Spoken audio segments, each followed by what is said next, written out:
America అధ్యక్షుడు Donald Trump అధికారం చేపట్టినప్పటి నుంచి అక్రమ వలసదారులపై ఉక్కుపాదం మోపుతున్నారు.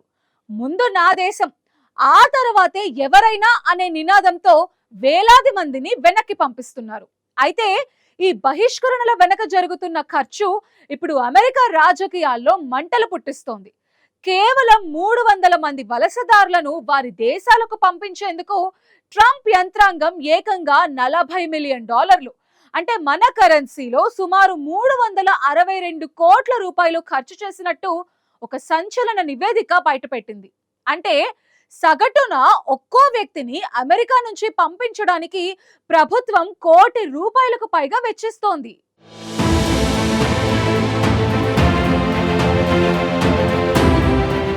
అమెరికాలో అక్రమ వలసదారులపై కఠిన వైఖరిని అవలంబిస్తున్న అధ్యక్షుడు డొనాల్డ్ ట్రంప్ వ్యవహారం ఇప్పుడు అమెరికాలో మంటలు పుట్టిస్తోంది. దేశ భద్రత, ఉద్యోగ అవకాశాలు, ఆర్థిక స్థిరత్వం పేరుతో ఆయన అమలు చేస్తున్న బహిష్కరణ చర్యలు ఇప్పటికే పెద్ద చర్చకు దారితీస్తున్నాయి.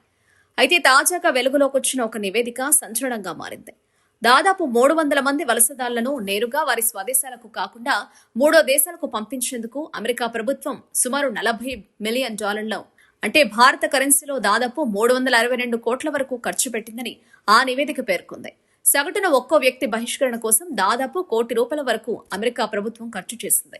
ఇది కేవలం పరిపాలనా నిర్ణయం మాత్రమే కాకుండా ఆర్థిక, రాజకీయ, నైతిక కోణాల్లోనూ ప్రశ్నలను లేవనెత్తే అంశంగా మారింది. పేద, అభివృద్ధి చెందుతున్న దేశాలకు చెందిన వలసదారులను పంపించేందుకు ప్రత్యేక ఒప్పందాలు కుదుర్చుకున్నట్టు తెలుస్తోంది. ముఖ్యంగా Equatorial Guinea, El Salvador, Eswatini, Palau వంటి దేశాలకు చెందిన వలసదారుల బహిష్కరణ కోసం $4.7 మిలియన్ నుంచి $7.5 మిలియన్ వరకు ఏకమొత్త చెల్లింపులు చేసినట్లు నివేదికలు చెబుతుంది. ఇది సాధారణ విమాన టికెట్ ఖర్చు కాదని, ఇందులో లాజిస్టిక్స్, భద్రత, తాత్కాలిక వసతి, మూడో దేశాలతో కుదుర్చుకున్న ఒప్పందాల చెల్లింపులు అన్నీ కలిపి ఉంటాయని అధికారులు వివరిస్తున్నారు.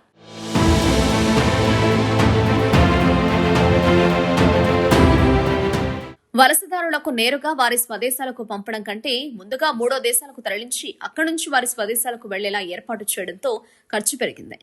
వెనిజువెలాకు చెందిన సుమారు 250 మంది నేరుగా వెనిజువెలాకు కాకుండా ఎల్ సాల్వడార్కు తరలించారు. అక్కడి నుంచి తదుపరి ప్రక్రియ పూర్తయ్యాక వారి స్వదేశానికి వెళ్లేలా ఏర్పాట్లు చేశారు.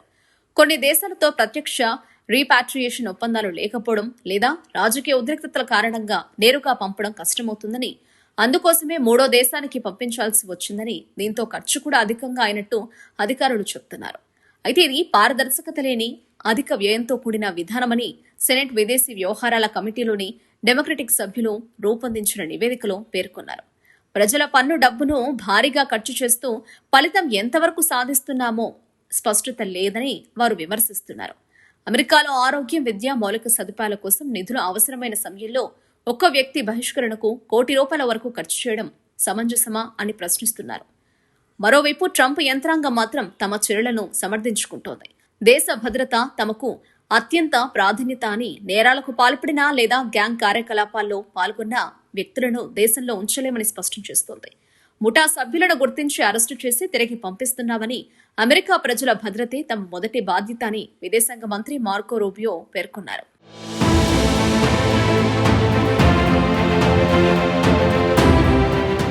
అయితే ఇది నిజంగా నేరస్తులపై చర్యనా లేక సామాన్య వలసదారులపైన ప్రభావం చూపిస్తుందా అనే ప్రశ్నలు తలెత్తుతున్నాయి. అక్రమ వలసదారులలో చాలా మంది ఆర్థిక కష్టాల నుంచి తప్పించుకోవడానికి, హింస నుంచి రక్షణ కోసం అమెరికాకు వచ్చిన వారేనని, వారిని సరైన విచారణ లేకుండా మూడో దేశాలకు పంపించడం మానవ హక్కుల ఉల్లంఘన కావచ్చని మానవ హక్కుల సంఘాలు హెచ్చరిస్తున్నారు. ట్రంప్ మొదటి నుంచి అమెరికా ఫస్ట్ నినాదాన్ని అవలంబిస్తున్నారు. దేశ సరిహద్దుల రక్షణ, అక్రమ వలసల నియంత్రణ, కఠిన చట్ట అమలు వంటి నిర్ణయాలు ఆయన రాజకీయ బ్రాండ్లో భాగంగా ఉన్నాయి.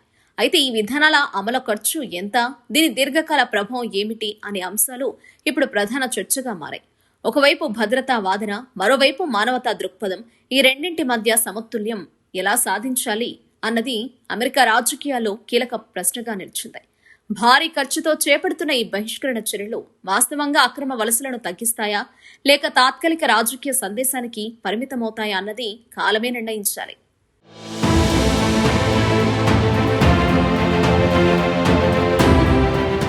అమెరికాలో ఒక వర్గం ప్రజలు ట్రంప్ చర్యలను స్వాగతిస్తుంటే, సామాన్యులు మాత్రం ఇంత భారీ ఖర్చుపై ఆందోళన చెందుతున్నారు. విద్యా వైద్యం వంటి రంగాలకు నిధులు తగ్గించి ఇలా బహిష్కరణలకు కోట్లు పోయడం సరైనదేనా అన్న చర్చ నడుస్తోంది. ఒక్కో వ్యక్తికి ₹1,00,00,000 వరకు అంటే అది అక్రమ వలసదారులకు శిక్ష లేక అమెరికా ఖజానాకు శిక్ష అని సోషల్ మీడియాలో సెటలు పేలుతున్నాయి. మొత్తానికి ట్రంప్ డిపోర్టేషన్ ప్లాన్ ఇప్పుడు కాస్ట్లీ వ్యవహారంగా మారింది. ఈ విధానం అమెరికా అంతర్గత రాజకీయాలపైనే కాదు, అంతర్జాతీయ సంబంధాలపైన ప్రభావం చూపుతోంది. భద్రతకు ఖర్చుకు మధ్య జరుగుతున్న ఈ యుద్ధం అమెరికా రాజకీయాలను ఎటువైపు తీసుకెడుతుందో చూడాలి.